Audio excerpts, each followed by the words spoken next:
যদি প্রশ্ন করা হয় টি গার্ডেন কত প্রকার, তাহলে উত্তরটা হবে 2 প্রকারের। ইনফ্যাক্ট কিছু কৃষি বিজ্ঞানী একে 3 ভাগেও ভাগ করেন। আজকের এই ভিডিওতে এই টি গার্ডেনের ক্লাসিফিকেশন সম্পর্কে আজকে জানার চেষ্টা করব। প্রথমত আমরা জানি যে চা মূলত হয়ে থাকে পার্বত্য ঢালু জমিতে, যেখানে পিএইচ ভ্যালু গড়ে 4.8 থেকে বা 5 থেকে 6-এর মধ্যে থাকে, অর্থাৎ মৃদু আম্লিক মাটিতে চা চাষ খুব ভালো হয়, যাকে আমরা পার্বত্য মাটি বলে থাকি বা ফরেস্ট সয়েল বলা হয়। যদিও মাথায় রাখতে হবে যে চা কখনো কখনো অ্যালুভিয়াল সয়েলেও হয়ে থাকে, যেমন আমাদের ওয়েস্ট বেঙ্গলের ক্ষেত্রে কোচবিহার, দিনাজপুর এখানে চা চাষ হয় এবং সেটা অ্যালুভিয়াল সয়েলের ওপরে। ইনফ্যাক্ট কিছু জায়গায় ল্যাটেরাইটিক সয়েলের ওপরেও চা চাষ হয়ে থাকে। তো আমাদের উত্তরবঙ্গ মানেই এখানে এই পার্বত্য মাটিতে চা চাষ হয়। চা চাষের মধ্যে স্পষ্ট 2টো ভাগ রয়েছে উত্তরবঙ্গে। এই ভাগগুলোকে আমরা যদি সায়েন্টিফিক মেথডে ব্যবহার করি, তাহলে একটা হলো ইকোলজিক্যাল টি গার্ডেন আর একটা হলো নন ইকোলজিক্যাল টি গার্ডেন। কিছু কৃষিবিজ্ঞানী এই ইকোলজিক্যাল টি গার্ডেনকে আবার আরও একটি টাইপে ভাগ করেন, সেটাকে বলা হয় অর্গানিক টি গার্ডেন। তাহলে এই 3টে বিষয় আজকের এই ক্লাসে আমরা বোঝার চেষ্টা করি। এবং বলে রাখি, আমি এই মুহূর্তে রয়েছি কালিম্পংয়ের ঝান্ডিধারায় একটি অর্গানিক টি গার্ডেনে। First concept, ecological tea garden কি?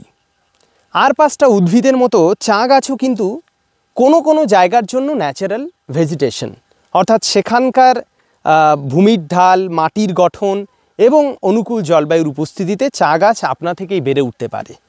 তো এই রকম এনভায়রনমেন্টে যখন আপনি চা গাছের বিকাশ ও বিস্তার হবে, তখন সেই গার্ডেনটাকে আমরা স্পেসিফিকভাবে বলবো ইকোলজিক্যাল টি গার্ডেন। এবং এখানে কোনো প্রকার কেমিক্যাল, ফার্টিলাইজার, পেস্টিসাইড এগুলো কিচ্ছু ব্যবহার করা হবে না। পুরো প্রকৃতির থেকে আপনি বেড়ে ওঠা চায়ের বাগিচা গড়ে ওঠা। তো একে ইকোলজিক্যাল টি গার্ডেন বলে। তো এটা বর্তমানকালে অনেক কম, মানে এর অভাব থাকবে স্বাভাবিকভাবেই। এর যতটা চাহিদা রয়েছে চায়ের, সেই চাহিদা অনুযায়ী যদি আমরা পুরোটা ইকোলজিক্যাল টি গার্ডেনের উপর ইনভলভ হই, তো সেটা করা সম্ভব নয়। যেমনটি আমরা বন থেকে মধু পাই, কিন্তু চাহিদা অনুযায়ী মধু প্রাপ্তির পরিমাণ কম, তাই জন্য আমরা কি করি, এপিকালচার করি, যাতে করে মৌমাছিকে প্রতিপালন করে মধু উৎপাদন করা হয়।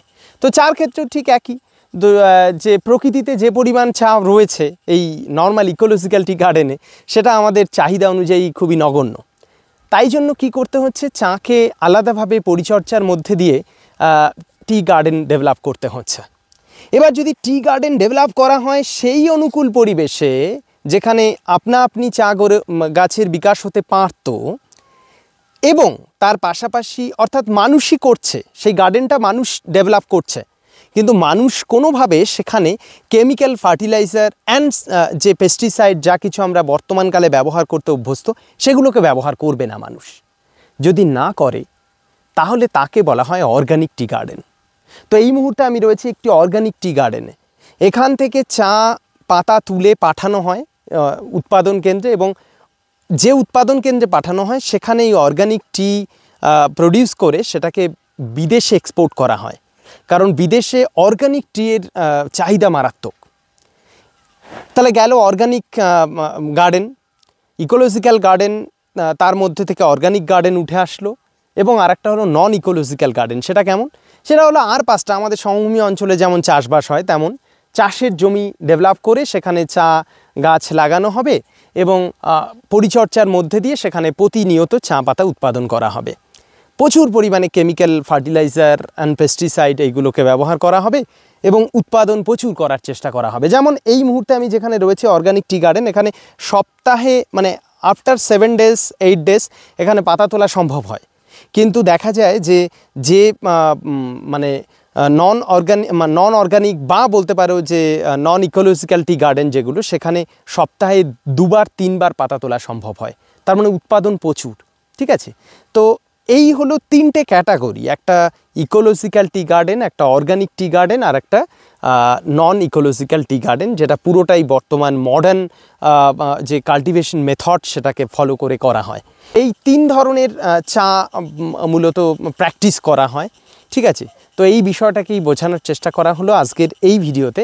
আমরা এই রকমই ভূগোলের নানা জানা অজানা বিষয়কে সেই জায়গায় গিয়ে ভিজিট করে টাচ করার চেষ্টা করি। কারণ আমাদের উদ্দেশ্য ভূগোলকে জানা, বোঝা, উপলব্ধি করা।